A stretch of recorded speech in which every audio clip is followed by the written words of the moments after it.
Listen-only mode.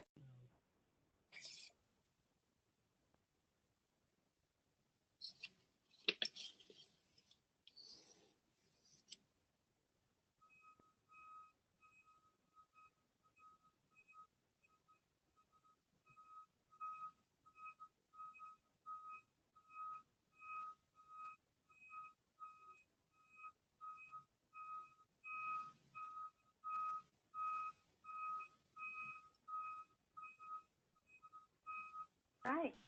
Good afternoon, everyone. Welcome to our series of webinars that eventually will end up in our roundtable. My name is Sonia Parras, and I'm the executive president founder of ASISTA. With me today, we have an impressive uh, number of participants, but also a very amazing group of faculty that will be facilitating our webinar and conversation today.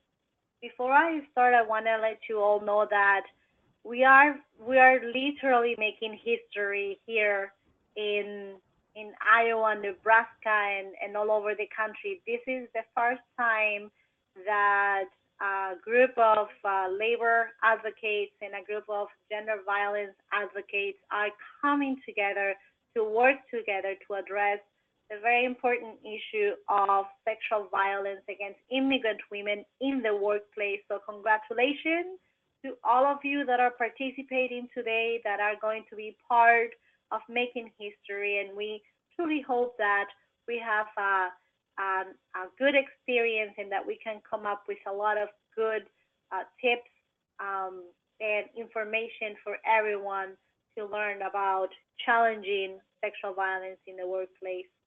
Um, just briefly, and I hope not to have a lot of technical difficulties.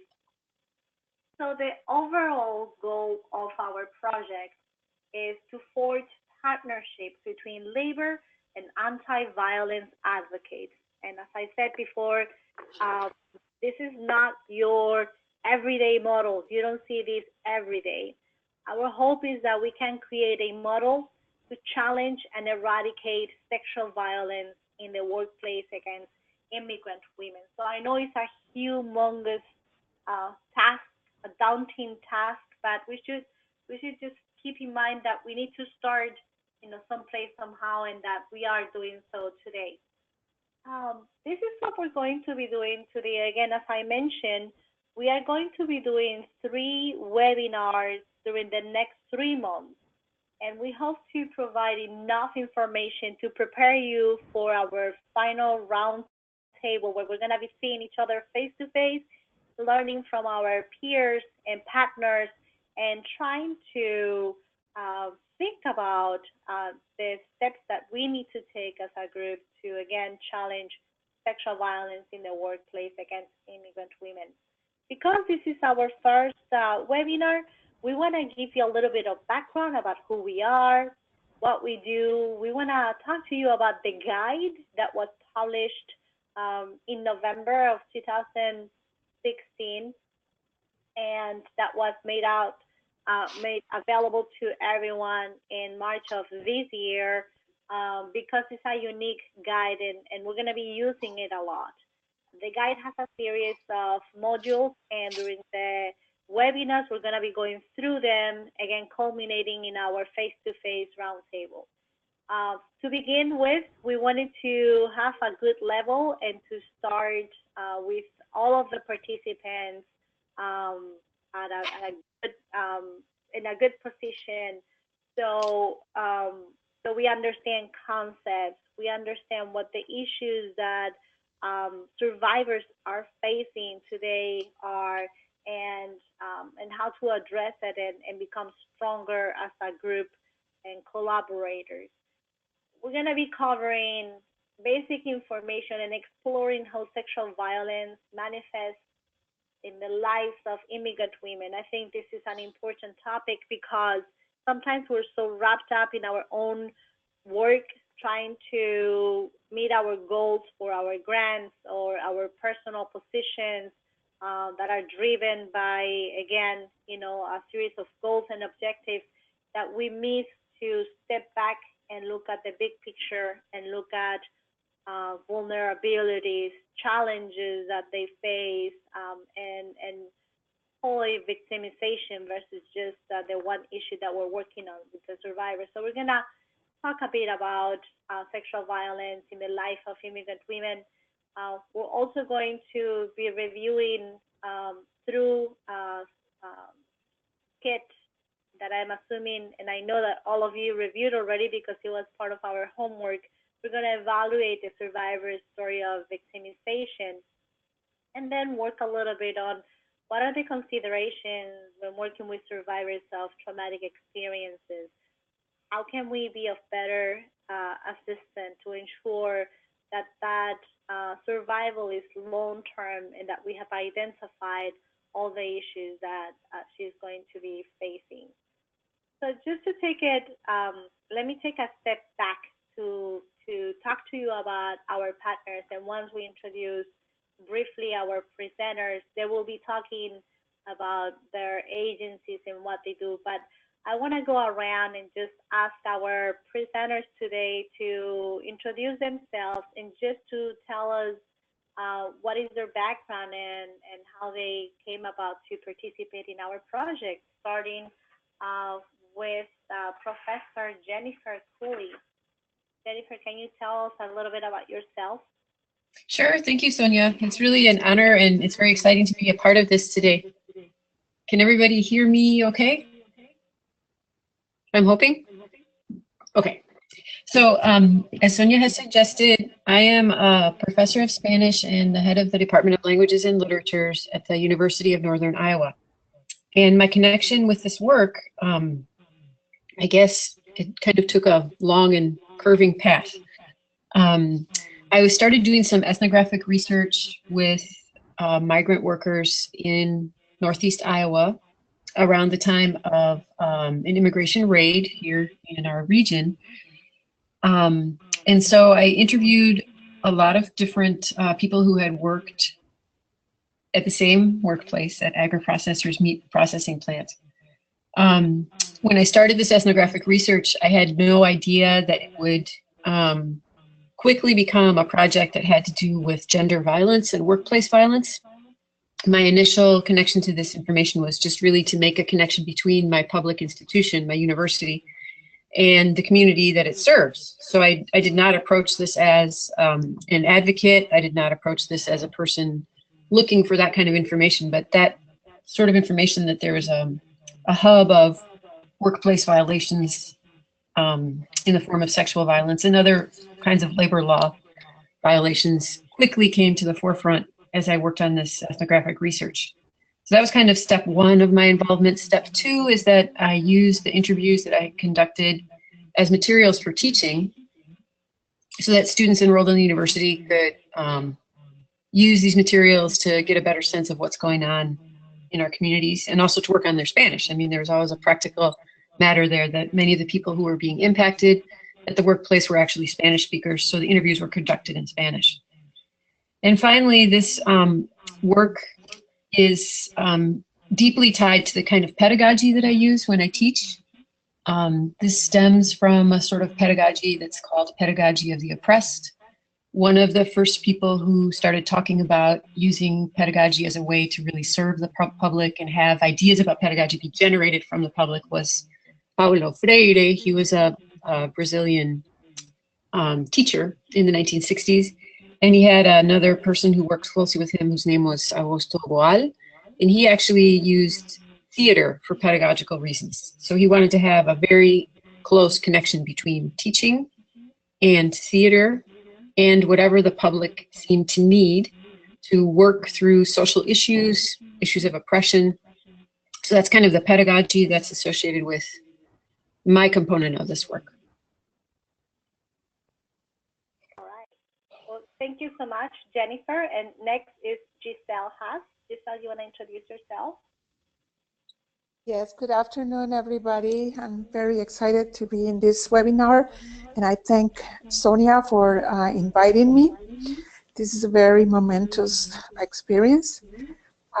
in my work with domestic violence, it started in 1992 when I started working in my doctorate in psychology. And because I am a Latina immigrant, I started working with immigrant Latina women, and this was in Miami. And since then, I have been really dedicated to the work of the assessment, psychological assessment of immigrant Latinas, particularly with issues of domestic violence, sexual violence. And I became involved in more legislative visa issues with Sonia a number of years ago, working in Iowa. So that's just basically my experience. Right. Thank you so much. And next we have Abbie, Kretz. Abbie? Can you hear me? Yeah. Excellent. My name is Abbie Kretz. I'm the lead organizer with the Heartland Worker Center. I've been here for about 7.5 years, and then started off as a volunteer, so 8.5 years total. I kind of fell into this work, I guess, and when I met our executive director, as I lived in Peru for a couple of years as a volunteer and really got interested in the immigration aspect as to why people came. And so I think some of this work in terms of teaching people how to empower themselves has been really important. And a lot of that comes through like knowing what rights you have as a worker. And I know in a little bit we'll go ahead and present on the Worker Center. And recently finished my master's in sociology in December and did a thesis on wage theft among Latino immigrant workers. And so I really see that correlation between worker exploitation in various forms, either through sexual violence or not getting paid or discrimination or workplace health and safety. So that's a little bit about me, and then I'll talk about the Worker Center once we get to that part. We appreciate you very much and all that you bring to the table because, again, we don't have a history of collaboration among the fields. Mm-hmm. And it's a great opportunity to learn from you and your group as we move forward. So thank you so much. And thanks, we're excited.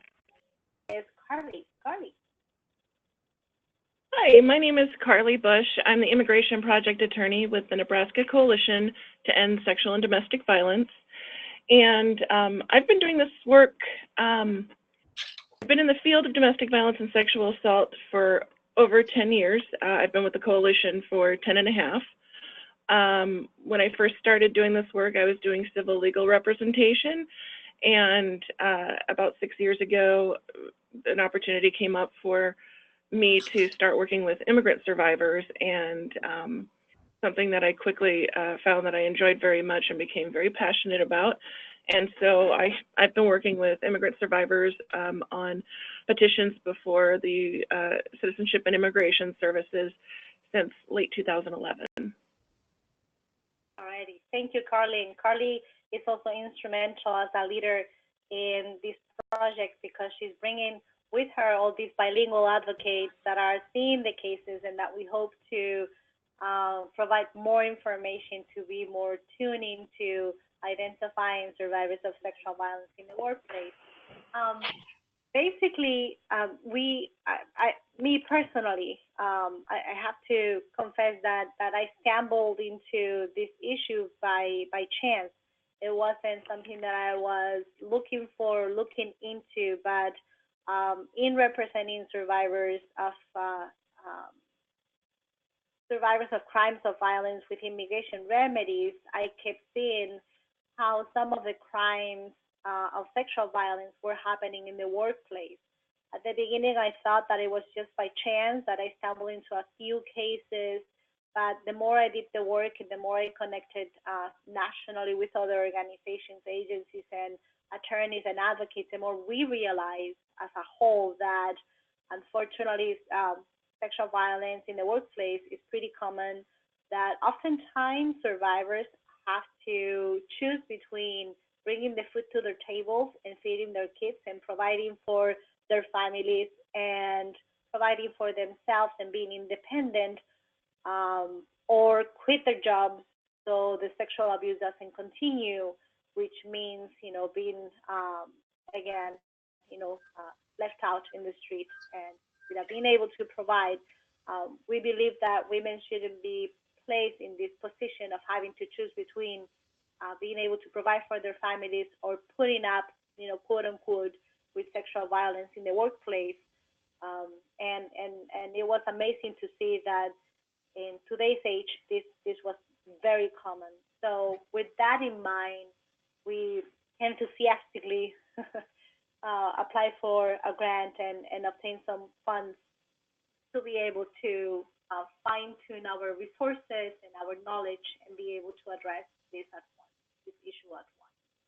So because I think it's also important to get to know the group as a whole, and this project is a pilot project that is focused only in the state of Nebraska. So we're gonna take you as our little pilot project and try to learn as much as possible from your interactions and experiences to talk to others nationwide and get others excited nationwide to do what you guys are doing here in Nebraska. I think it's important that all the partners know each other.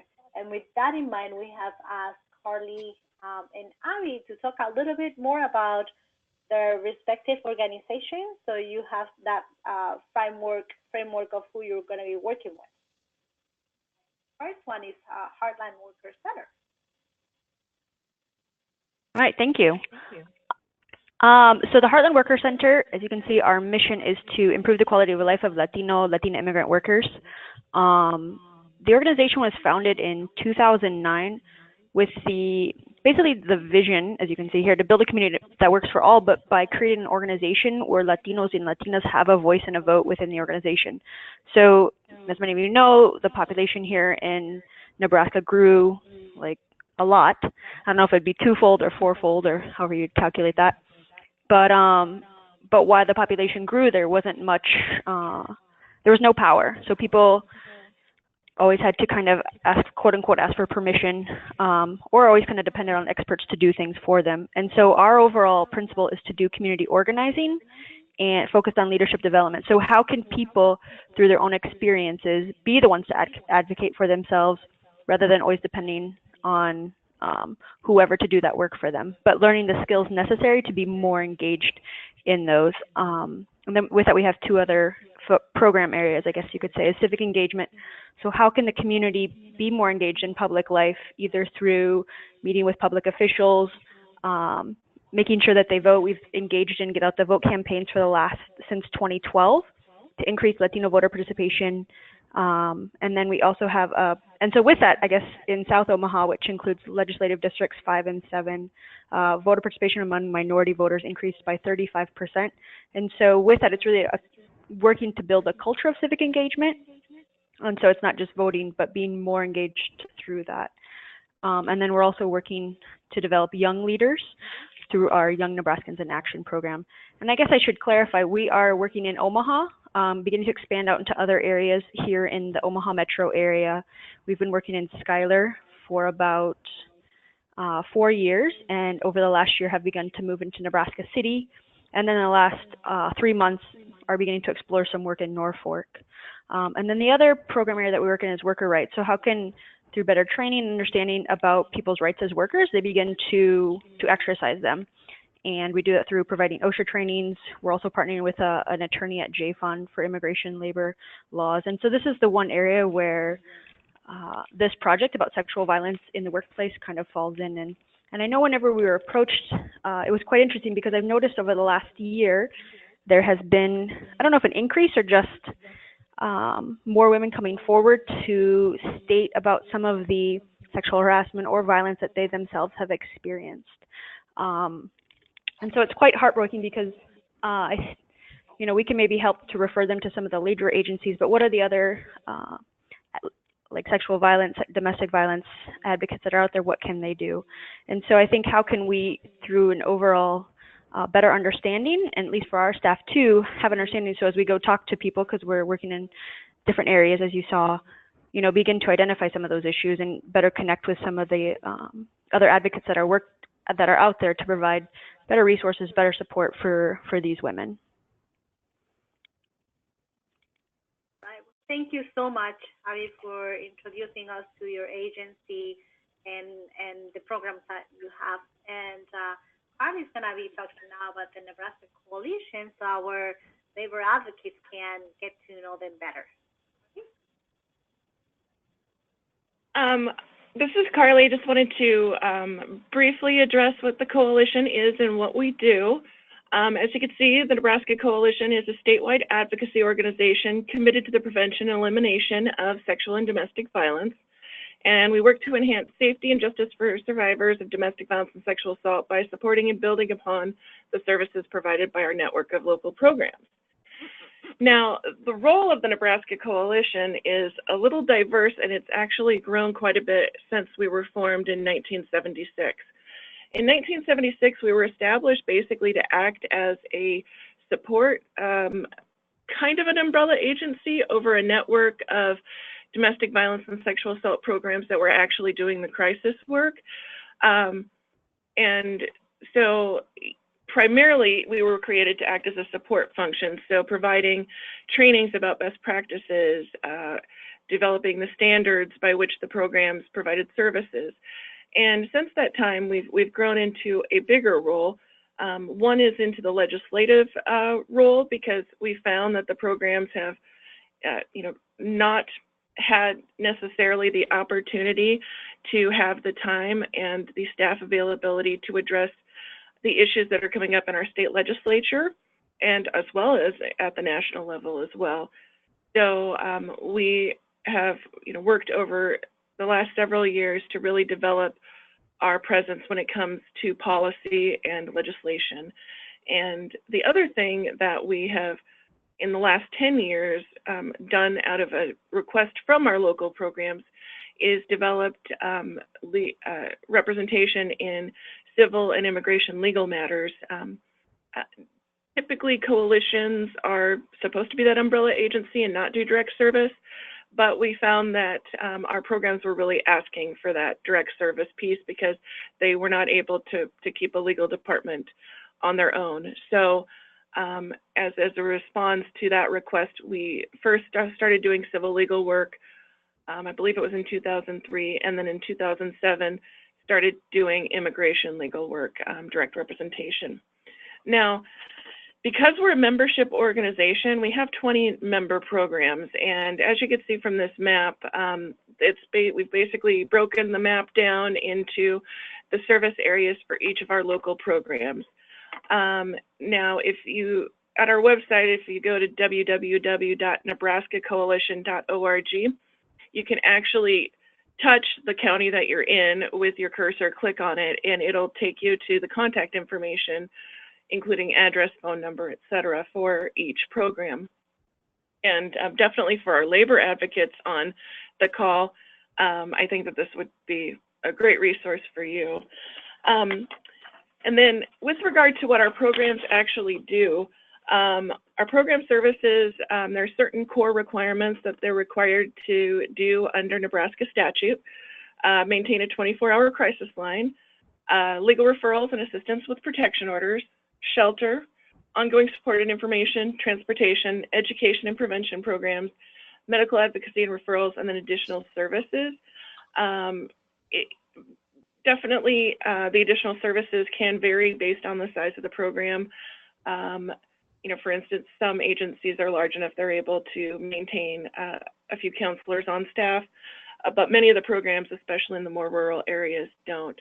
But the programs are definitely the agencies that are dealing at the front line with survivors of violence, and they do a tremendous job, and I quite honestly couldn't do my job without their assistance. They've been wonderful. All right.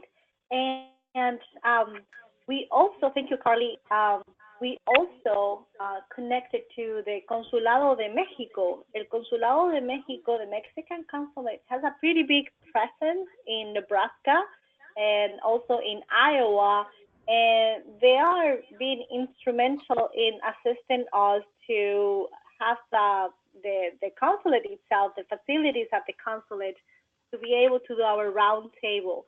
They were also very excited to learn about this program because they have something called Ventanilla de la Mujer, women's issues window, where they treat and address everything from health to finances to immigration to domestic violence, sexual violence, and they connect women with resources. So we thought when we invited them to be part of the program that they were going to be a great partner because we're mainly talking about Latina women. We're working with a lot of Latina women, and I know that a lot of you are bilingual and are going to be seeing these survivors, and that's why we thought that the presence of the consulado was a good choice and a good partner to move forward with our project.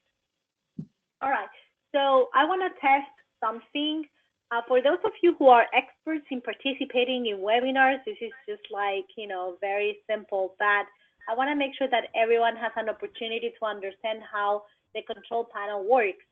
So you have on your right side of your computer a sidebar, and I would like for you to say yes if you were able to receive our guide entitled Stop Workplace Sexual Violence, Assisting Immigrant Survivors of Workplace Sexual Violence. So if you received this by email, please go to the sidebar and say yes under your name. So we have Penelope, and Claudia, and Christine saying yes, and Denise, and Michelle, Darcy, Darlene, Athena, Ella. All right, so we have a good group and adding and moving on. So the reason why I wanted to do this little test is to make sure that you know that you can post questions in there from our speakers or to our speakers or our presenters. If a question is not answered, we will reply later when we're done with the webinar. And if you have anything that you want to share, this is also a good use of the sidebar. In addition, our facilitators are going to be running some live exercises, interactive exercises. We are a little bit nervous about technology because we hope technology is on our side today. We will be trying to open mic to everyone so you guys can give us your opinion and participate, so this webinar can be a little bit more interactive. So with that, I wanted to just talk a little bit more about this workplace sexual violence guide. The purpose of the guide is to basically provide enough of a framework for people to understand that sexual violence against immigrant women doesn't happen in a vacuum.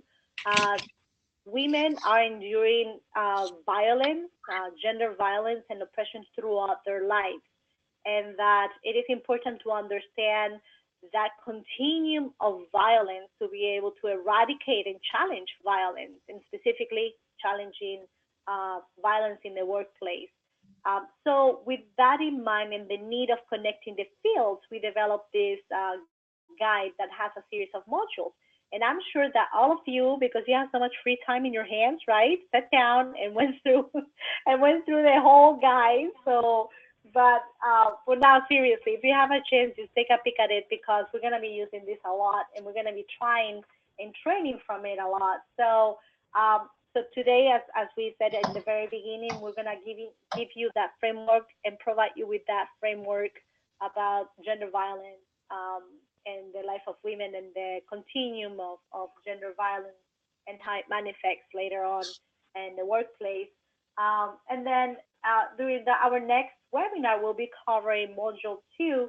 And Module 2 is all about sexual violence against immigrant women in the workplace. We want to give you context. We want to tell you about how it happened, how it manifests, what are the indicators, how to identify survivors, how to work with survivors. The third module, which would be the third webinar, we will be discussing how we can work at the intersection, how labor, immigration, and women's rights advocates can respond as allies. And this will be a good segue to our then roundtable, where we will be seeing each other face to face and trying all these exercises and all this information that we have learned throughout the webinars, putting it in practice, and then developing some goals for collaboration that will make sense in Nebraska between your organizations. So Jennifer is going to be talking to us a little bit about the interactive virtual part of the guide, and how she came up with all these messages. So Jennifer, if you want to take it from here. Great, thank you. This is very exciting again, and a little nerve-wracking because I have actually never used the tools in a virtual sense. I've always used them face-to-face with people. So I think that they're still going to be very powerful, especially if the technology is on our side. We'll see how that works out. So we thought of these tools as something that could really train a wide array of people, with always the end goal in mind of empowering survivors, empowering advocates to work with people, and just helping people across numerous disciplines and agencies all have access to how this might work and how to collaborate together. So we organize this stuff. Usually we provide some contextual information to start out. We've also provided some materials for viewing, so there are visuals, videos. There are scripts. Should it happen that the videos did not project, we always provide the scripts to you. We've also broken it down so that we have some warm-up activities, follow-up activities, and actually then debriefing activities. And those debriefing activities allow us to kind of reflect on our work. And at that point, we can also start to think about new collaborations and interagency work and things like that. There are going to be lots of opportunities to identify best practices, to use these materials to help you think in terms of long-term professional goals. And again, we're always have an eye to establishing broader and stronger networks of support. So the content here is all based on real stories collected from women who truly did suffer different kinds of abuse and primarily sexual violence in the workplace. At the time of these abuses, they were undocumented workers. And another thing that all the women that I worked with had in common is that they could not easily identify a reliable source for guidance. So they felt like they were kind of trapped in a situation. They were kind of silenced. They were trying to keep this invisible kind of off the grid. So we're going to talk about some specific workplace locations that have specific issues in each different kind of workplace. But what we have in common here is the type of person who is being impacted. As I say, all of these people were undocumented and unaware of the rights that they actually had. The other thing that all of these materials will have in common is a sort of a pedagogy, like I mentioned earlier. This pedagogy says that the best way to enhance learning, empower learners, is to draw from real world issues. So we've got that ingredient kind of covered by basing this on real women's stories. And then to turn the issues over again to the people who are interacting with them. So typically when you see a vignette or you watch theater, you're playing the role of a spectator. You're a viewer, or you're just watching. But these materials are a little different because we want to break down the barrier between the issues that are being acted out on the screen and you as a spectator. So we want to break down that barrier, and you can become a spect-actor. So you can actually intervene, think about ways that you could react to this material and how you could use it to break down oppression and to solve injustices. We find these tools especially powerful because even though they draw from real stories of real women, we're not calling upon those women to go and retell their stories and relive them and be triggered again. So since we have them sort of being acted with actors, we're not re-traumatizing someone again and again, but we are working with the real materials. So in that sense, they are especially powerful. It is important to note that some of the things that we would be viewing in these videos can be triggering. So hopefully, if you need to step away and you need to kind of seek support as you work with them, that's encouraged. That's the best way to use them. And Jennifer, we send them, we send all the participants the guide. And can you tell us a little bit where to find it, and then I know you also provided instructions on how to use it, etc. Where can they find the actual kits and all that? Well, as I understand it, ASISTA does serve as a clearinghouse for all of these materials. So this is hosted on the webpage, right, of asista.org. And also embedded in the textual materials are actually links to videos. So we're kind of hosting an interface or like a whole group of materials. So some of this is just textually based. Some of them are warm-up activities, questions, things like that come in the form of pure text. But then we embed photographs and video. So if you have your cursor over the video, you could actually find a place where you can click on it. You can protect the videos with sound, or you could use them with just the subtitles. The subtitles are available in English or in Spanish, so they should be pretty accessible to a pretty wide range of people. If you were in a situation where your advocates didn't have access to internet or had a slow connection or something like that, the scripts themselves are available as well. So you could also do this without the visual component. That makes it a little bit more low tech and perhaps more manageable out there in the field. And it's all housed at ASISTA, www.asistahelp.org. And we're going to be doing a couple of interactive exercises, trying, relying on technology and trying on some of the things that skits that Jennifer is talking to us about. So thank you so much, Jennifer. Thank you. Immigrant women may experience a continuum of violence throughout their lives. And I think it's important to put this into perspective and to give it some context in our work. We know that immigrant survivors of sexual violence report the crime hardly ever. It's an underreported crime. But the statistics show that the estimate is that approximately 1 in 3 immigrant, this is pretty intense, 1 in 3 immigrant women have experienced sexual violence at some point in time in their life. From infancy through adulthood, this violence against women oftentimes takes different forms. It could be economic abuse, physical abuse, intimate partner violence, rape. The violence may result from cultural or societal structures that fuel this continuum of violence and oppression. And again, this is why I think that we want to start here at the inception of the issue and bring everyone to this starting point. The gender violence acts of violence are fundamental violations of human rights, regardless. So the lifetime spiral, which is something that Giselle is going to be introducing us in a little bit and talking to all of us more.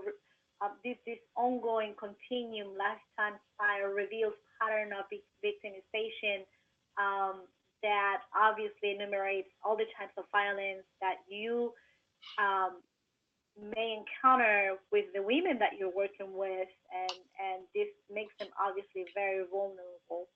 This harms women, girls, and it also implicitly shows the presence of different abusers that are located over the course of their lives. And again, the importance of identifying the ongoing violence in the life of women is key, because it explains some of the roots of, this silence and this underreporting. And we hope that it helps you understand a little bit more of that.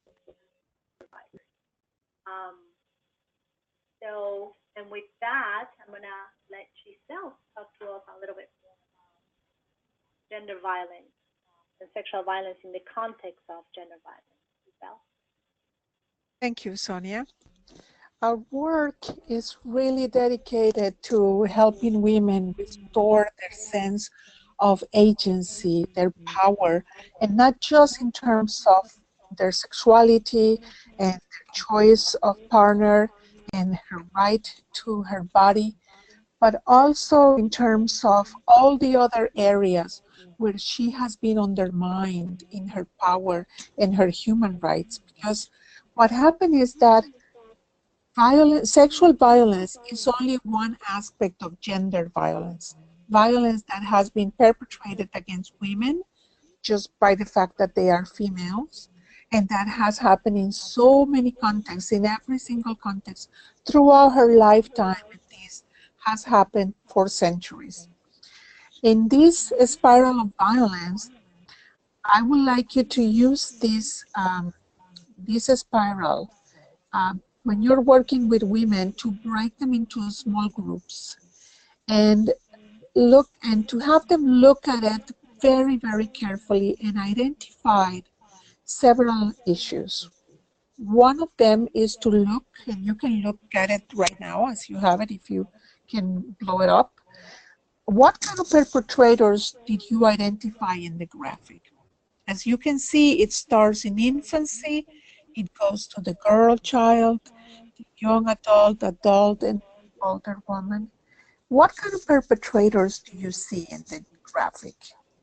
Think about it and make a mental note. When you work with women, you can have them write it down and then use this for discussion. So any person who has been in a situation of authority or power or any kind of higher status might be a perpetrator. It could be a parent, a babysitter, a sibling, a boyfriend, a spouse, relatives, and so on and so forth.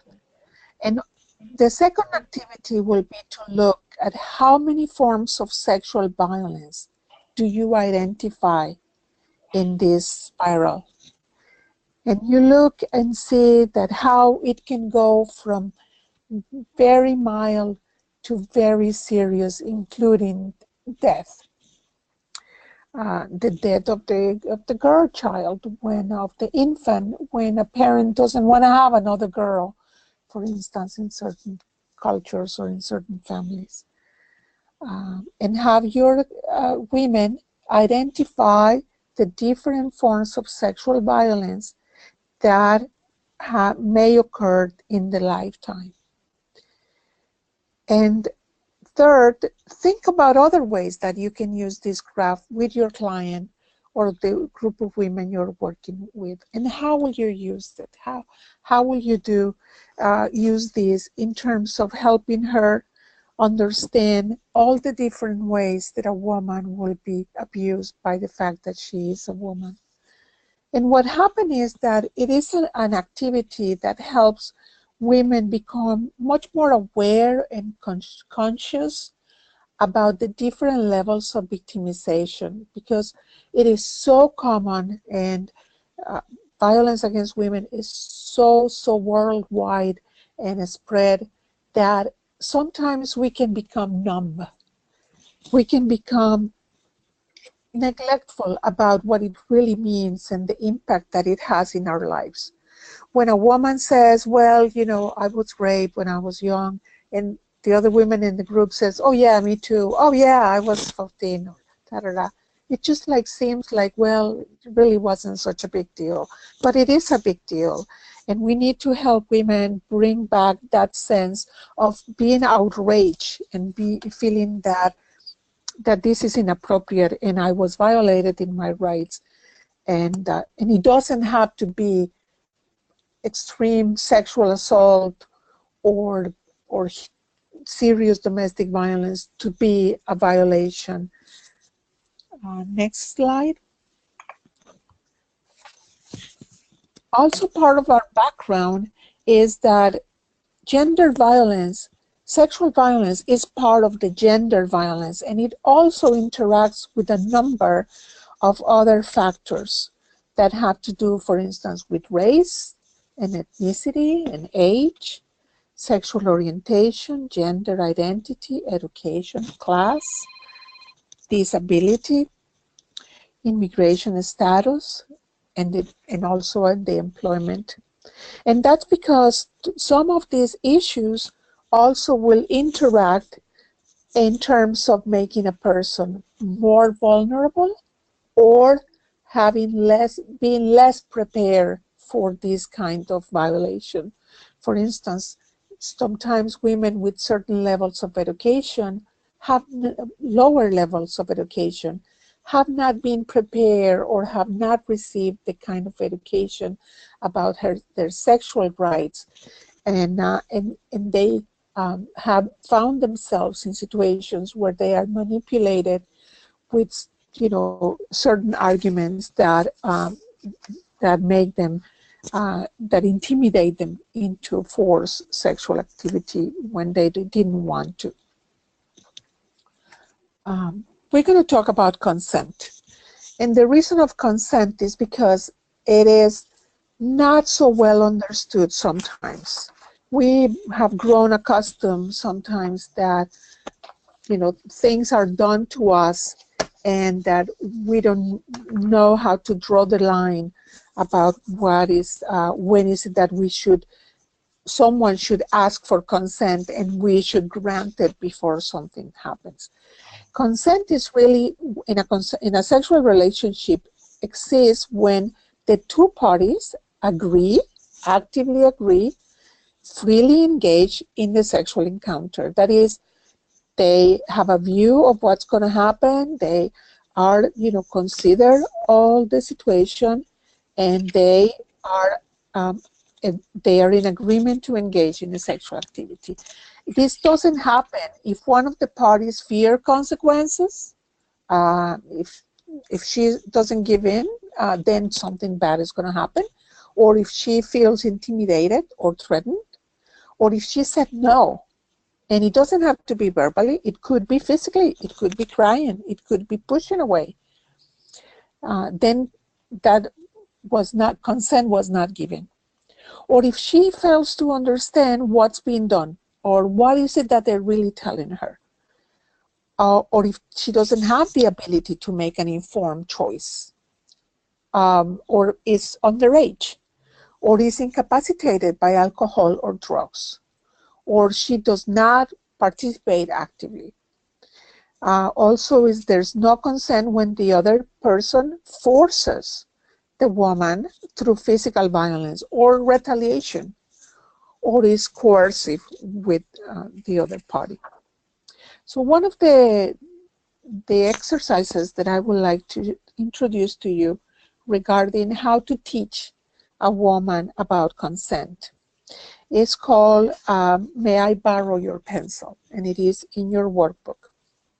And the purpose of this exercise is to define consent and to understand how it applies in the workplace.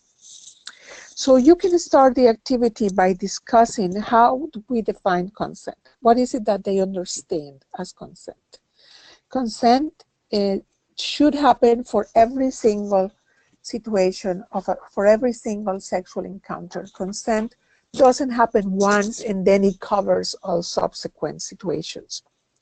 So in this exercise, you are going to play a trick on your clients or the group of women.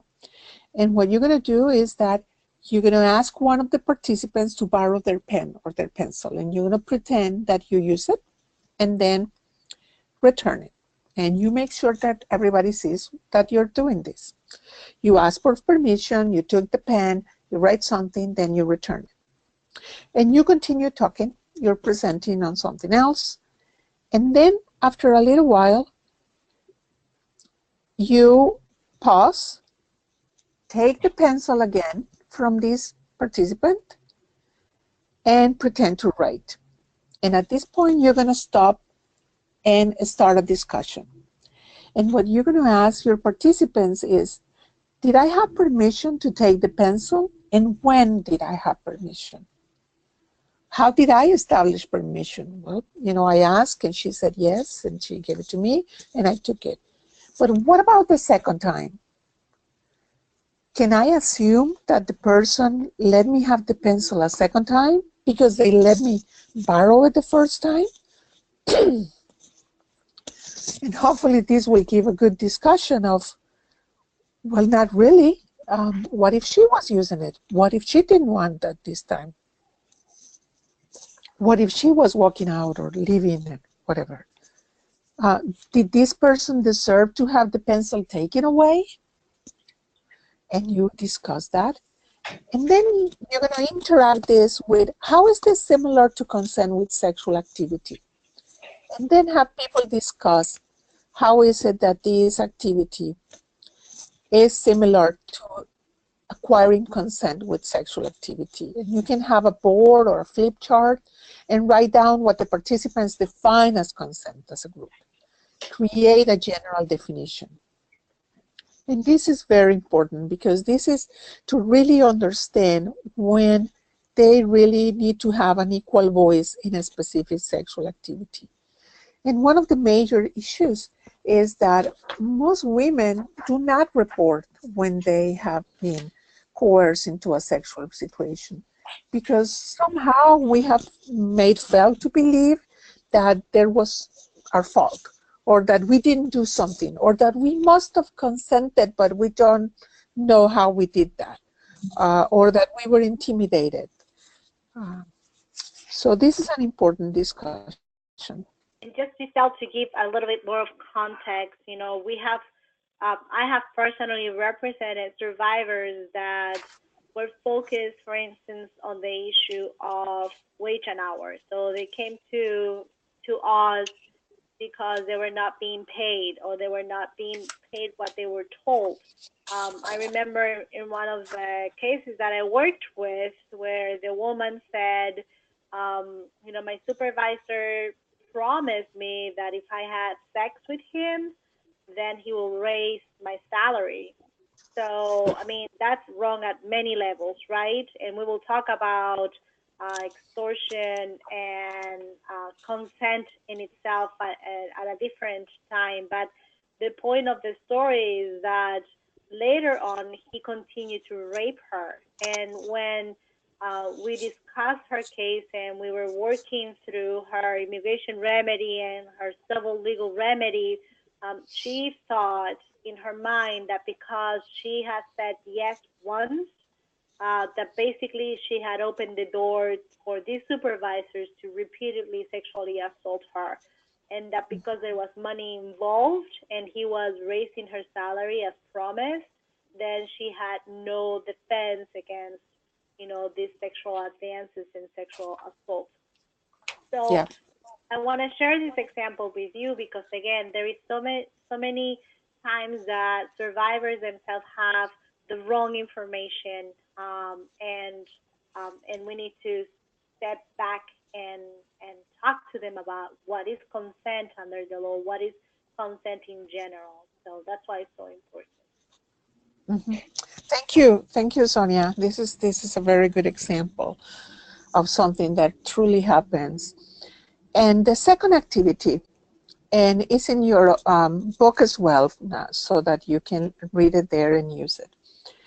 In this one, you're going to pass out index cards and pens. And you're going to ask the participants, and I would like you to do this right now for you as well, because this is a very important activity that actually is helpful to all of us, because as I mentioned, sometimes over time we hear so many stories, or that we become numb. So close your eyes and breathe deeply. And then you're going to ask your clients to concentrate in inhaling and exhaling. And then, while giving short trumps with longer breath, breathe in and out. You're going to say, think back to a time when you felt emotionally safe in a sexual situation. And if that's not available, just think about a time when you felt emotionally safe. Picture where you were, who you may have been with, and what you were doing. Focus on how it felt, that feeling of safety. And notice what happens to your breathing, the movement of your eyes under your eyelids, the space between your eyebrows, and the space between your shoulder blades. So after they have felt these experiences, and when they're ready, then they should open their eyes, bring themselves back into the group, and you're going to ask them to write something on their index cards that reminds them of what it feels like to feel safe. When the writing is done, let people know that the index card is for them to keep, and that that's a reminder of what they deserve, that everybody deserves to be safe. And then you want to ask them if they want to share anything related to what made them feel safe, and bring it back to the workplace sexual violence. One of the also advantages of this exercise is that feeling safe is a feeling. And sometimes when we are in situations, like I said, where we have been numb about so much sexual harassment, stories, coercion, we may be numb to that feeling. Recovering that feeling, knowing when this doesn't feel right, this doesn't feel safe, will really be able to give women a sense of their power and an ability to know when they need another course of action, when they need to do something, because this is feeling unsafe and this is not the right place to be, the right person to be with, or the right situation for me. The other slide that I have there is about the sexual violence in the context of gender violence. And in this one, what you see here is different forms of sexual violence. That it is the violence, the gender violence, is a spectrum, is a constellation of direct and indirect forms of violence that could be more or less aggressive. And sometimes there could be unwanted sexually offensive words, jokes, gestures. It could be other kind of threats, sexual touch. It could be, that someone is working and the superior comes and starts by touching her shoulders, the hand starts sliding down, and all these are forms of sexual violence. And it is important that women learn how to identify them as such and to really also recover that feeling of feeling unsafe so that they are able to identify it as what it is and not, become intimidated and really helpless about what to do. I think that now, Sonia, you're going to talk about vulnerabilities. Yes. So thank you so much, Giselle, for putting, our work into context and putting gender violence into context and how relevant it is for us to understand what women go through from the inception, from the cradle to the grave, so we can understand the choices women made sometimes, what information may or may not be in their heads, and how we can be more effective in our work. Vulnerabilities is something that survivors face every day and in all phases of immigration, because we are again working and talking about immigrant survivors. Women, you've saw this spiral, but in addition to that, and I don't want to start talking about, war stories, and I'm sure that we all have some. We hear stories of women that came to the United States because they were being raped, they were being molested by neighbors, by their own family members, they were being victimized by their spouses, to being recruited for immigrant work and starting that trip.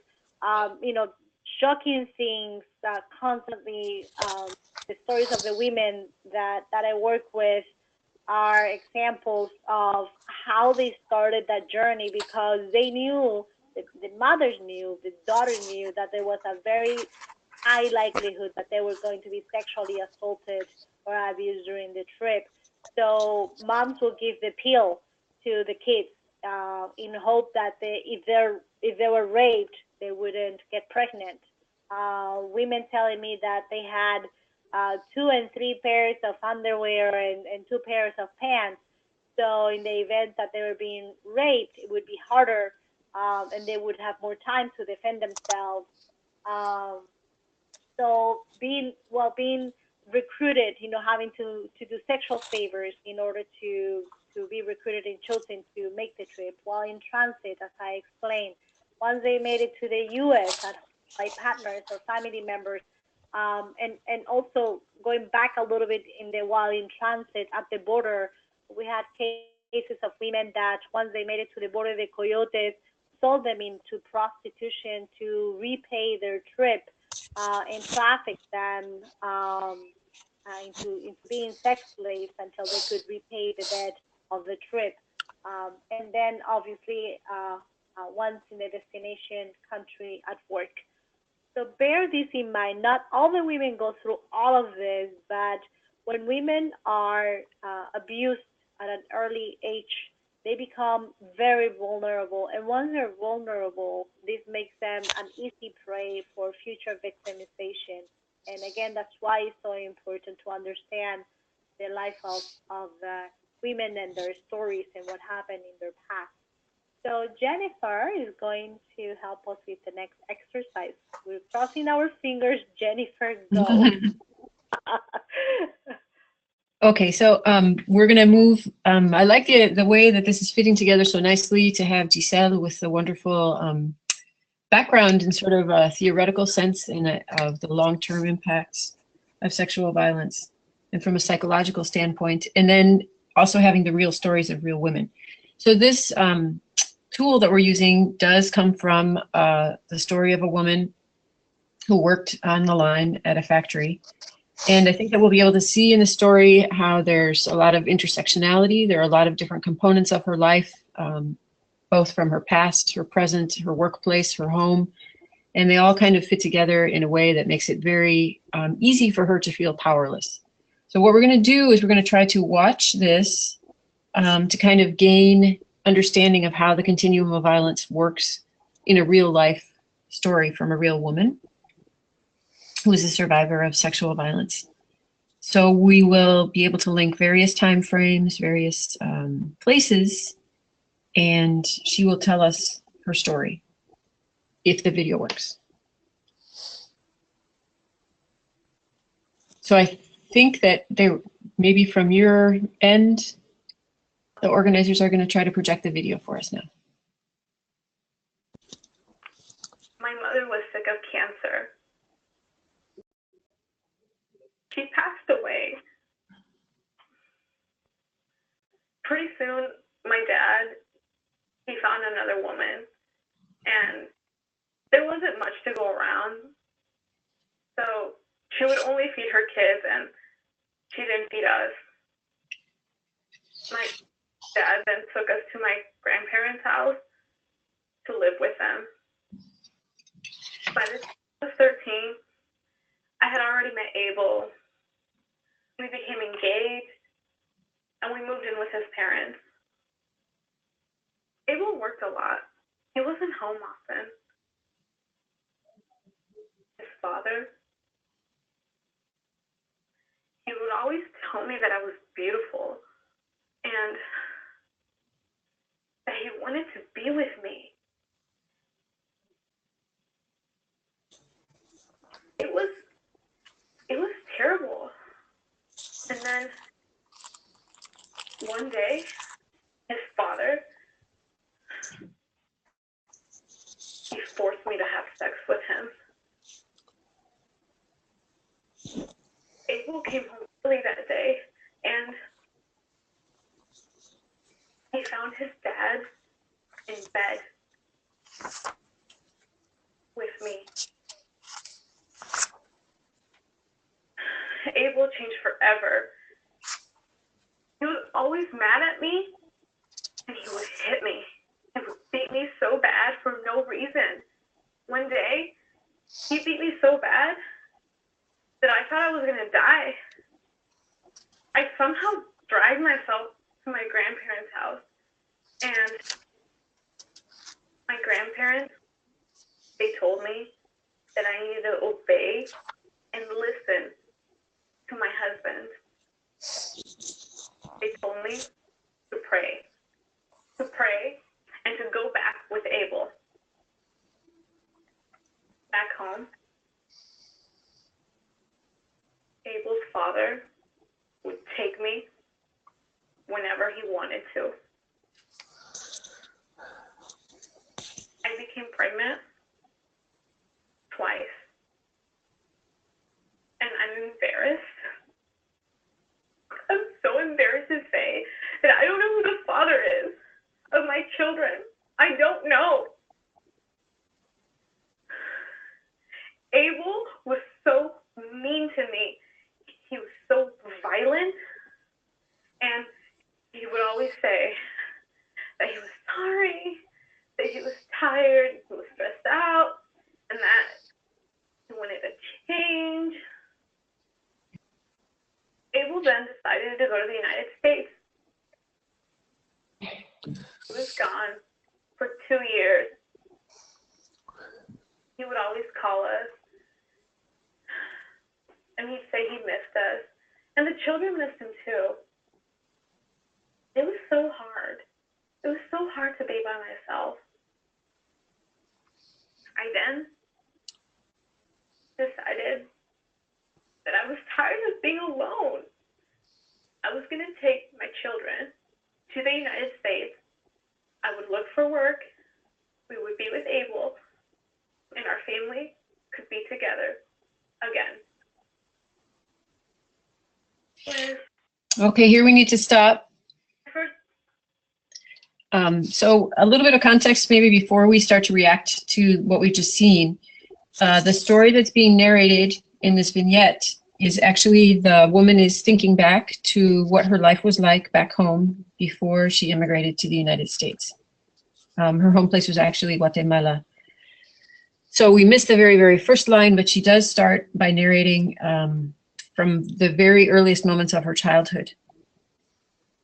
So to make this a little bit interactive, I guess we'd like to ask the folks who are out there, the attendees, if they would like to speak up about what are some of the parts of this story that they find the most impactful, the most troubling.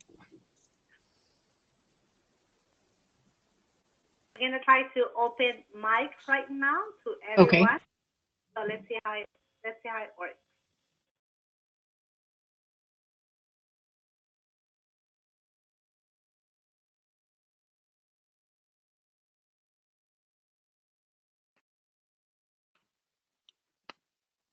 Maria? Yeah, I'm doing that. Give me. Hello?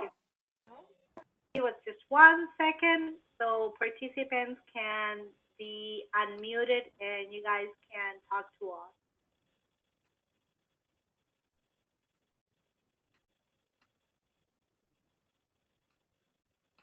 So anyone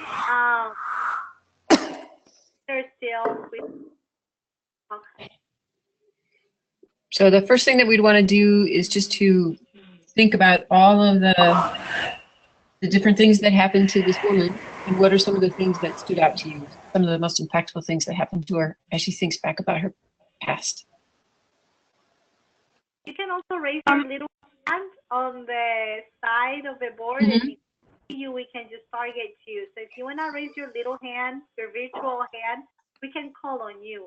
All right. So I see here Christine Torres. Christine, you want to talk to us? Yeah, I think what stuck out to me the most from the beginning was that she didn't have any family support, any emotional support, so she was very isolated from the beginning.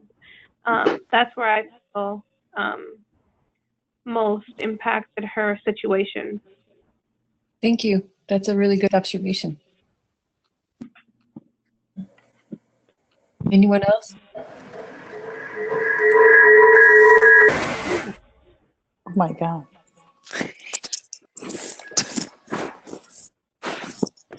This is Darcy, just to follow up on that last comment, that when she did try to turn somewhere for help, those places she turned just reinforced the problem. Mm-hmm.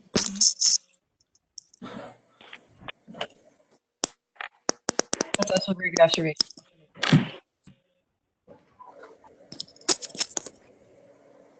So when we start to think about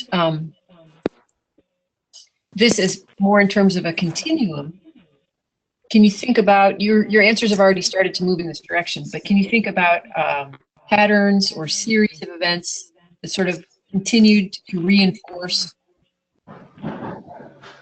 certain attitudes, certain feelings, certain vulnerabilities?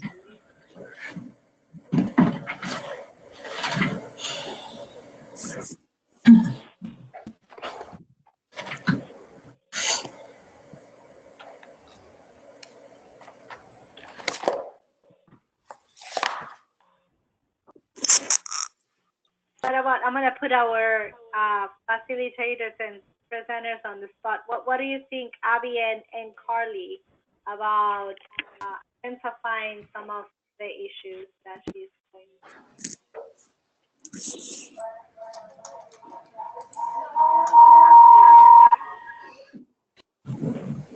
This is Abbie. It kind of just seemed like it was an ongoing cycle.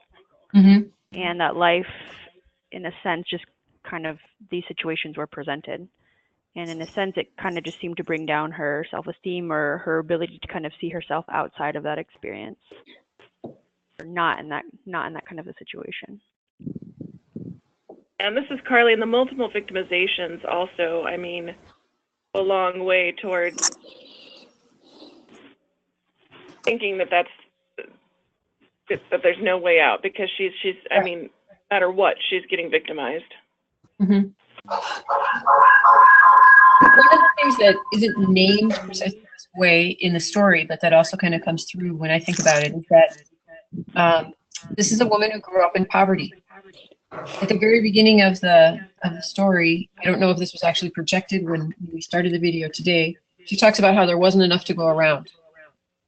And so they had to have sort of an extended family kind of trying to meet the kids. Basically, she gets moved out of her home and sent off to live with her grandparents. So that economic situation is also another factor in play that tends to recreate itself throughout a lifetime.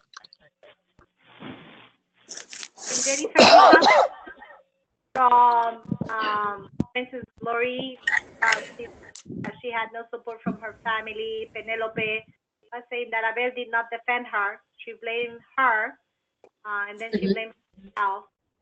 So victim blaming, right? Glory also said that her husband knew what was going on and pretty much blamed her for the sexual abuse.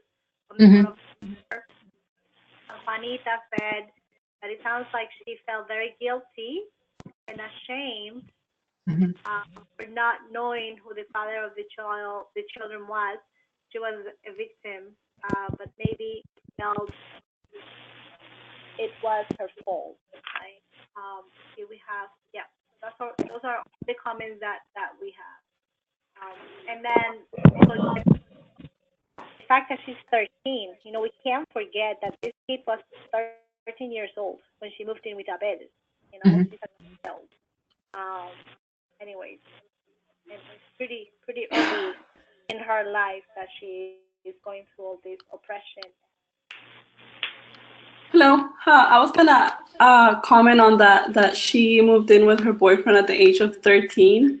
And I think like that was very impactful because it's something that we see repeatedly, but it also has to do with the fact that she was not accepted in her own family. Right. Even after her mother's death, she was moved with her grandparents, and that just that love didn't grow or didn't come for her family, so pushed her into the first love that came into her life.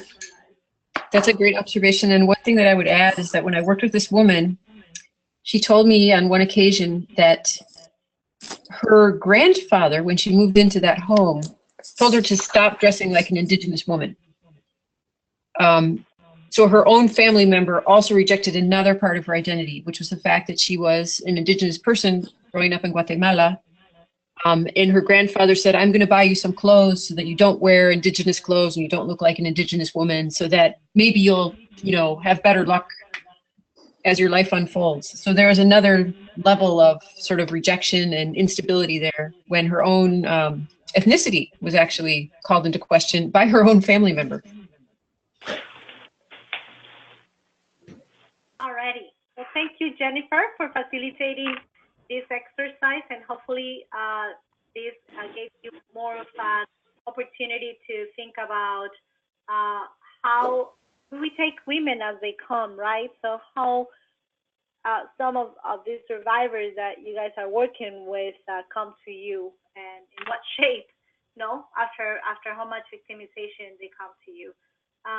So this is a very avant-garde and progressive study that Sadina, Carlos, y Cueva did a few years ago. They focus on victimization and cultural factors, and it is not true that survivors from other cultures are okay with being victimized, but sometimes the oppression is stronger because of several factors, and we end up with this situation where you can see the difference between women that are immigrant first generation versus women that are U.S. born, and the differences in terms of being victimized and reaching out. I think this is a very good graphic that gives you a visual perspective of the population that we are working with. And again, I say this all the time, it's not that Latinas or Asian women we are okay with the violence. It's not about being okay or accepting the violence. It's not having information, the tools, the opportunity to reach out and get out of the situation when possible.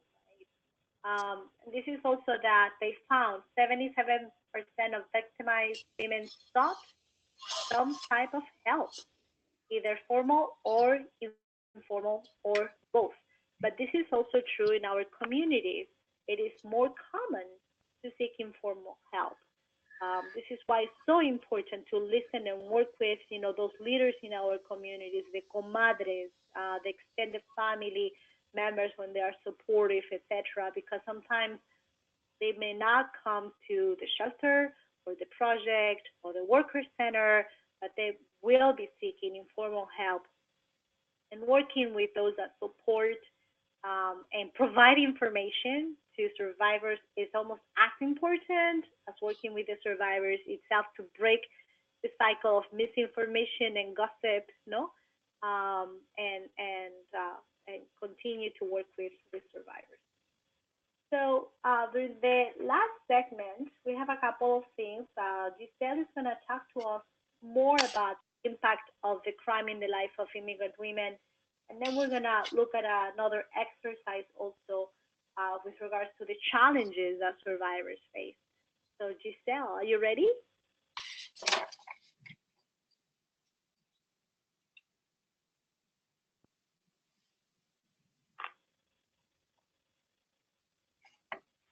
Giselle, can you hear us?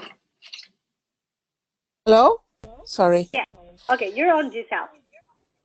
Yes, this ties very well with the comments from the participants as they were looking at what was happening to Diana in her life and how the cycle of violence continued.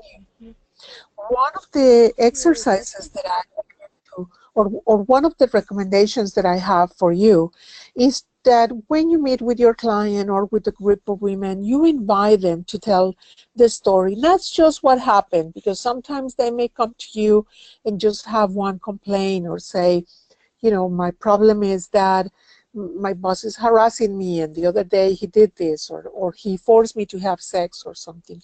But to really say the full story of her life, because several reasons. One is that it will give a context to what's happening to her. It will provide her a safe environment where you're going to be a witness to what she's gone through and will provide her support and validation to really fully explain her situation and her experiences. I have had cases, for instance, in which a woman will tell me Well, the boss, he kind of tried to rape me. And when I said, what do you mean? And it really, what happened was that he raped her. But she's very hesitant to even say it, and you really need to give her the space and the understanding and the safe place to be able to talk about it.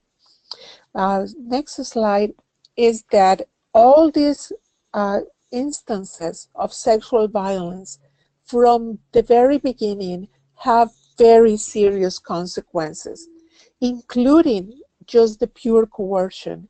If a woman is being coerced into accepting something, even if she didn't, even if she set boundaries, even if she said, I'm leaving this job, this is not for me or whatever, it still has psychological consequences because it creates fear. It creates a message that there's going to be something disastrous happening to her if she doesn't agree, or that she has to give something up in order to protect herself, something valuable like a job, which is really very, very important. It creates a great deal of anxiety and fear. Being victimized or being exposed to victimization, even when it doesn't happen to you, but if it happens to someone else that you know, that you're with, for instance, a co-worker or friend, is very stressful. It's very stressful for everyone, and it always leaves consequences. And it leaves consequences that are negative, and sometimes consequences that are positive as well, because you can say, well, this happens to her, it's not going to happen to me, or I'm going to prepare myself for that situation, or the next time it happens, or I'm going to tell somebody.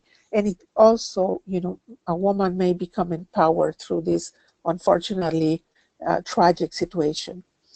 But the distress from abuse accumulates, and it accumulates throughout her lifetime, based on all the events that are happening in her life that are abusive, that violate her rights, that negate her value as a human being. And they will be related to the nature, next slide, of what happened. What was it that happened? The intensity, in the intensities, and sometimes related to who was the perpetrator, how close was the perpetrator, and the frequency of what happened to her. Also, it has to do with the vulnerabilities that she may have, not only, as Sonia talked about, before immigration, during immigration, after immigration, but also if she suffered previous trauma. So a girl that suffered trauma will be very vulnerable to subsequent traumas, because it has created on her not only vulnerabilities towards anxiety and fear, but also a sense that I don't deserve better. I have to take this because there's nothing else for me in life.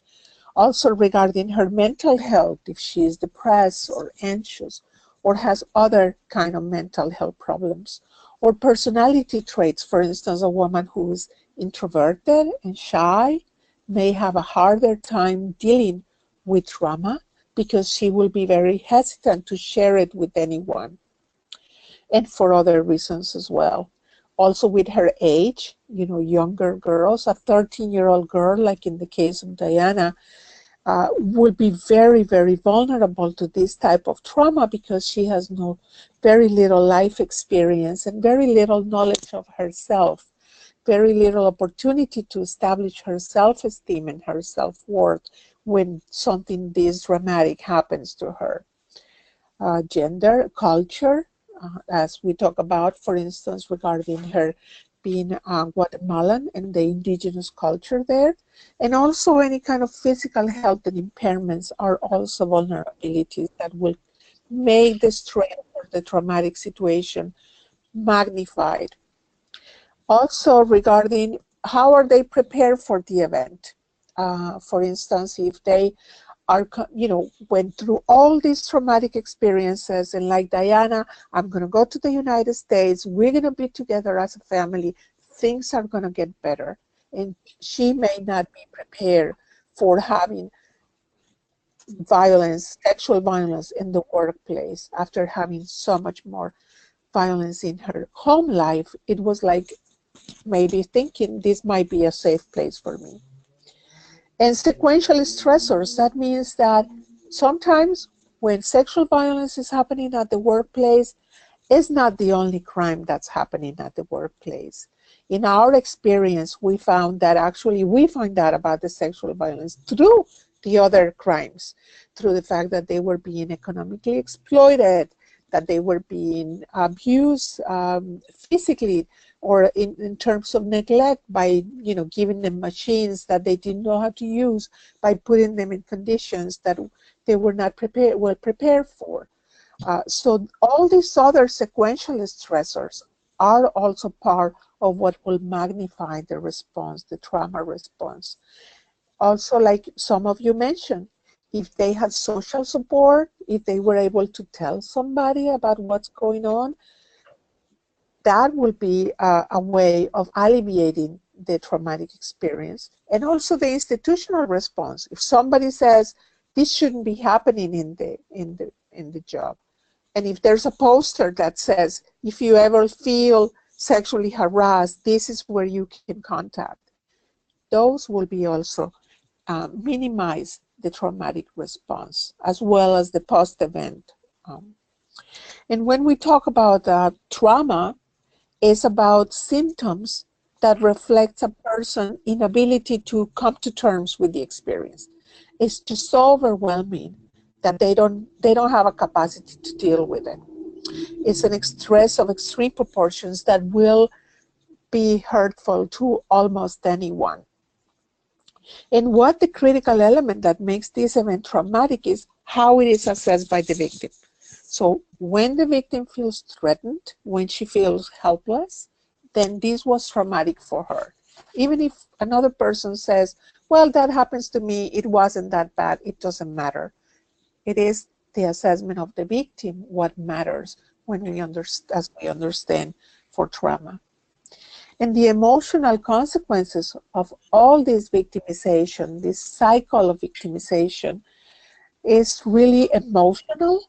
For instance, anxiety, panic attacks, dissociation, like feeling numb, or feeling like you're in another place, just daydreaming and not thinking about what's happening.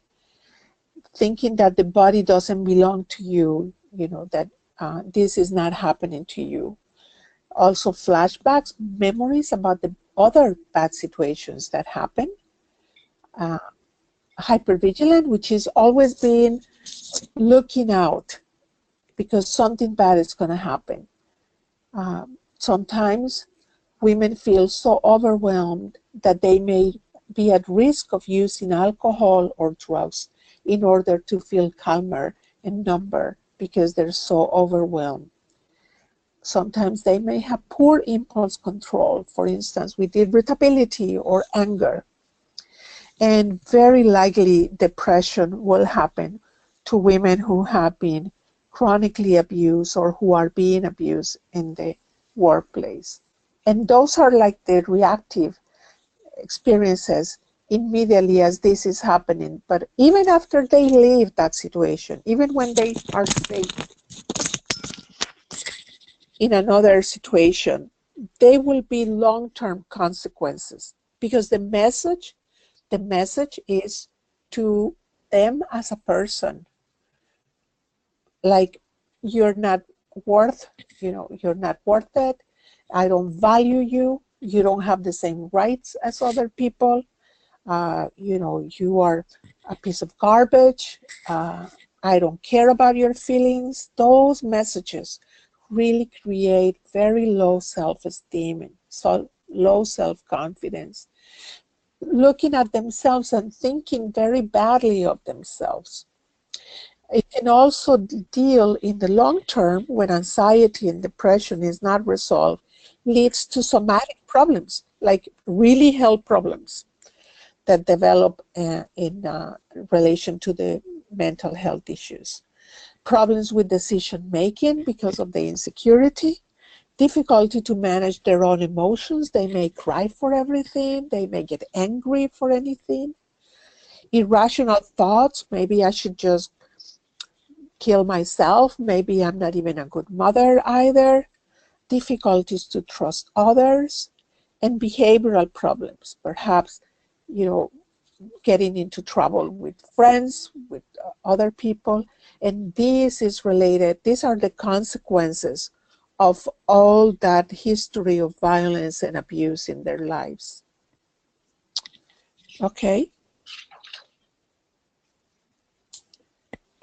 We have a video now that the organizers are going to be presenting a video. Sonia? Yeah, thank you so much.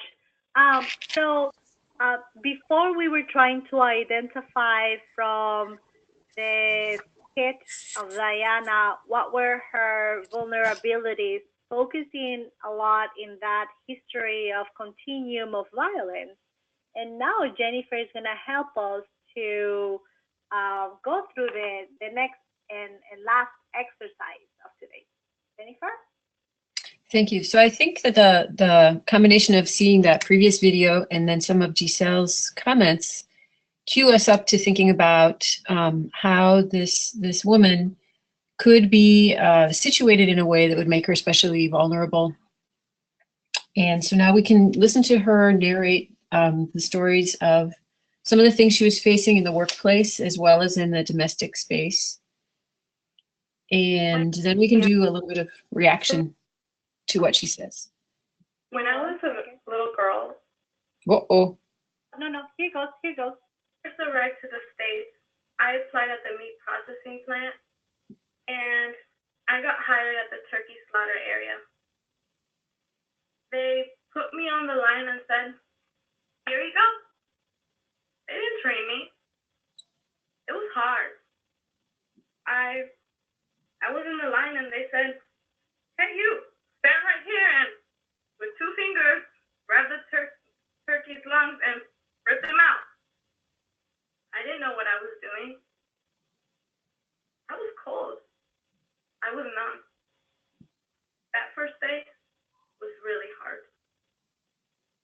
They wanted me to work really fast, and the lungs kept slipping through my fingers, and I was cold. I was only wearing 1 shirt.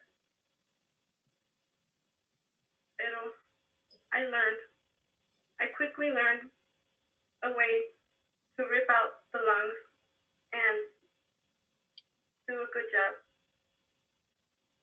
There was always a lot of blood at work. They gave us a coat to cover our closed spittle. That wasn't enough. The blood still seeped through. That was pretty much it. Not all the blood was animal blood, though. You see, 2 years ago, I found out I was pregnant. I started to feel really sick during work on the line. And you see, it's porque I'm diabetic. And sometimes I just need to go to the bathroom or get something to eat.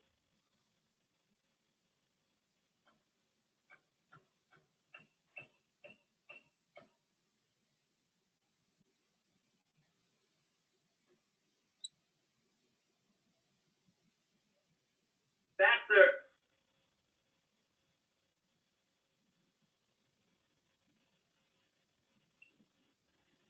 Can I go to the bathroom? No. Oh, come on. Look, I'm not paying you to pee, all right? Keep working. Faster.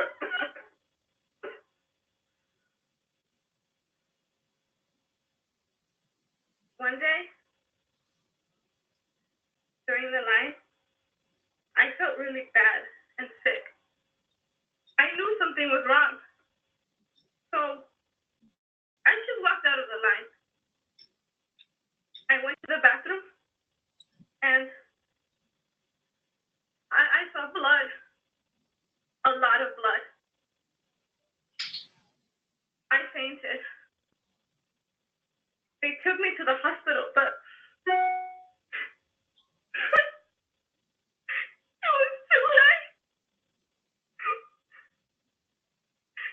And baby died.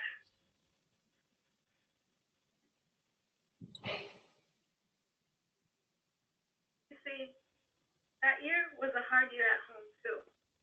My husband, he's a very jealous man, and he accused me of sleeping around with the supervisor. He said that the reason that I had lost the baby was because it wasn't him. Bitch!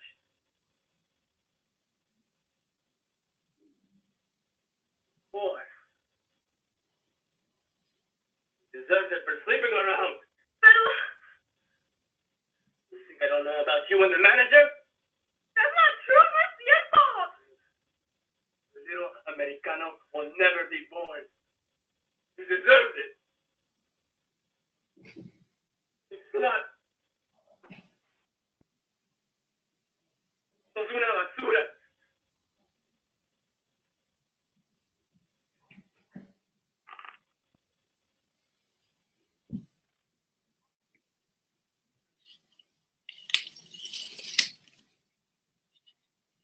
Okay, are we all still here? Yep. Okay, one of the things that we can do to react to this is to think about this woman and how she may or may not have felt empowered to go and share her story and to seek remedies and to seek assistance, to seek support. So one of the things that we found that often happens to survivors, and especially women who have been through the life experiences like a person like Diana, is that they seem to sometimes not even be able to articulate what exactly was happening. Sometimes it comes out in fragments and broken stories. Sometimes it comes out little by little. I liked the comments that Giselle offered about creating a safe space for people to share their stories. So one of the things that we'd like to do to think about how we situate ourselves when we're there to support someone, there to be an advocate, there to hear their story, is to kind of try to get into the survivor's head. So the activity that we're going to try to run here is called Cops in Your Head. And this is a method that allows us to situate ourselves as if we were in the shoes of Diana. And we were trying to debate about where can I turn, what can I do, how can I sort through this? So I'd like you to think about all of the different life experiences that Diana had and choose one voice or one sort of experience or one person that influenced her in her lifetime, in her past, and articulate what that voice is telling her. What is that voice doing or saying to Diana that kind of keeps her in her place, maintains that oppression, keeps her, silences her, makes her unable or reluctant, or makes it very challenging for her to open up.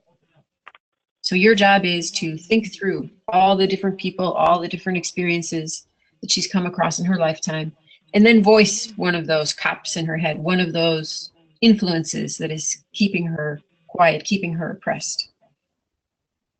And then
What would that voice say to her, for example?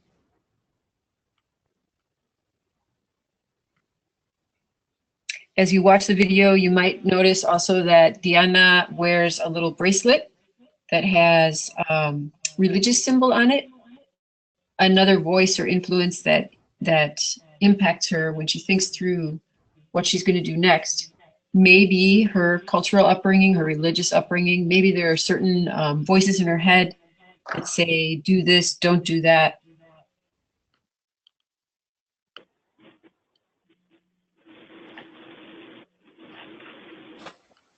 Sometimes when we face a situation like this, these ideas in our head actually come to us as voices.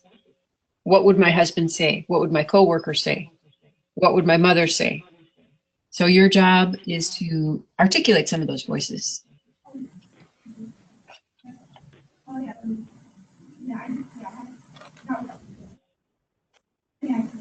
Funny thing is, I'm not hearing any voices as we do this activity. I can't hear anything. Oh, okay. Now? Yes. Okay. So what I was saying is I think that she would feel like no one would understand her as far as her English goes. And I feel like one might call immigration on her because there is always that fear of immigration being called on them when they go to the police station, if they go to the police station. I know I've experienced that a lot with my clients.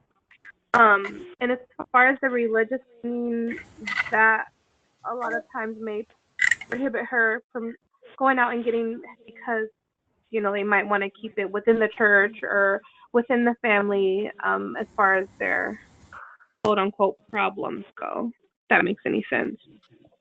So you've identified a whole cluster of voices. One of those voices might be the law. I'm not going to open my mouth because maybe you would come forward as a person in a uniform, a police officer. If I speak, I'm risking being arrested. Another voice that might come through would be a priest. What would my priest say if I admitted to the fact that this was happening, or if I spoke up and said that this was happening? Correct. Yep. What are other voices in her head or cops in her head?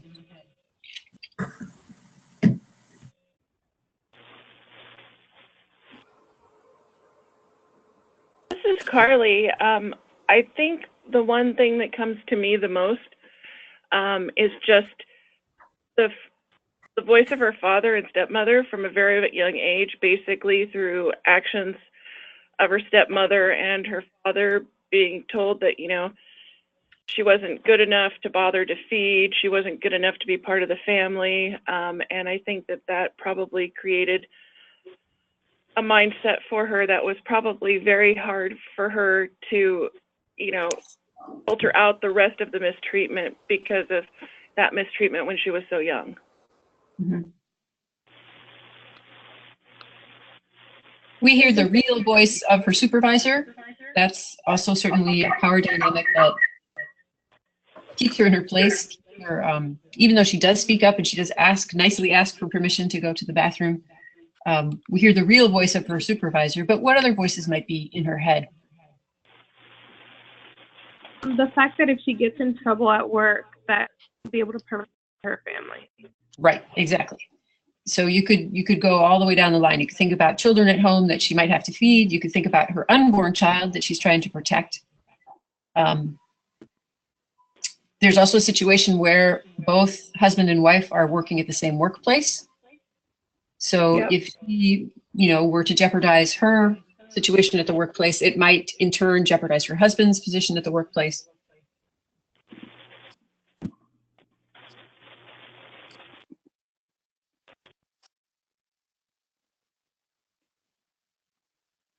Any other cops in her head or?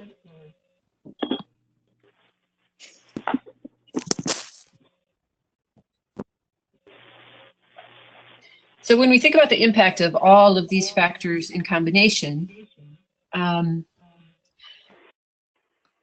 can we analyze Diana's situation when she has all these cops in her head, all these voices, all of these cultural factors and personal factors? How does that play out for her?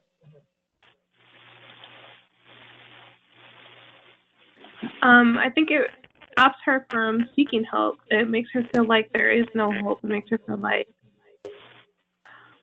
there's no one out there that will understand. Great. Anybody else out there have ideas?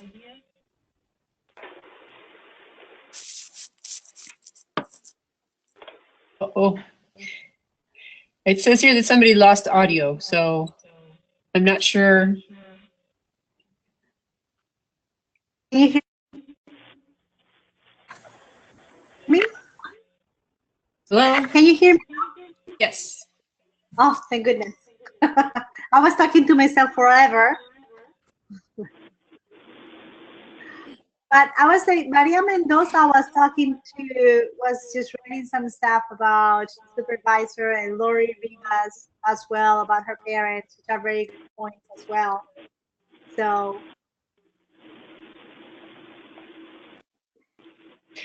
When we do this kind of an activity in person, what we actually do is we have, if group members identify a voice or a cop in the survivor's head, we actually have them take on that role and say the words that that person would be saying to her. So maybe the supervisor is saying to her, be quiet. Maybe her spouse is saying, don't say anything. Maybe her grandfather is saying, you're worthless.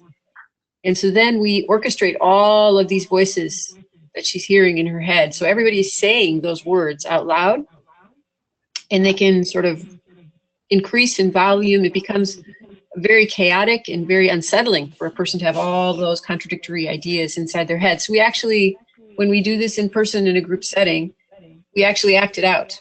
And so then all of the people in the room can kind of get a feeling of how overwhelming this can be for a woman who's in the situation that Diana faces. It's hard to recreate that online, but I think we got a little taste of kind of how this would work if we were together in a room. Thank you so much, Jennifer. I know that this was our first try to do it virtually over the website and over the webinar. So for those of you who would be joining us during the roundtable, we will be actually doing a mini train the trainers, so you can have an opportunity to experience this in the room. And it's amazing. It's very, very powerful, and participants of all backgrounds of the event are highly impacted. So this is why we're so excited to use it, and we will be training you more during our round table. So we're almost at the end of our 2 hours mark, and I want to thank again all our amazing speakers, Abbie and Carly and Giselle and Jennifer, and all of you for participating. I know that doing things through the screen kind of feels have a sense of disconnect. So I really, really appreciate all of you for staying with us the whole 2 hours, for interacting and participating, and help all of us to have a productive experience. More to come. Maria Lazarino, who works also with ASISTA, will be sending us a couple of reminders for the September and the October webinars. During the next webinars, we'll be talking more about sexual violence against women in the workplace, concepts, differences between sexual assault, stalking, sexual harassment, the forms of sexual violence in the workplace. And we'll be thinking about and talking about it and strategies for working with survivors. So we're very excited to make it to the next webinar. We also will send reminders about for those of you who are joining us to our roundtable that will take place in Nebraska on December 1st. So more to come. Thank you again so much to all of you for being with us, and we hope to see you and hear from you in September. So thank you so much. Thank you, everybody. Bye, thank you. Thanks, everybody.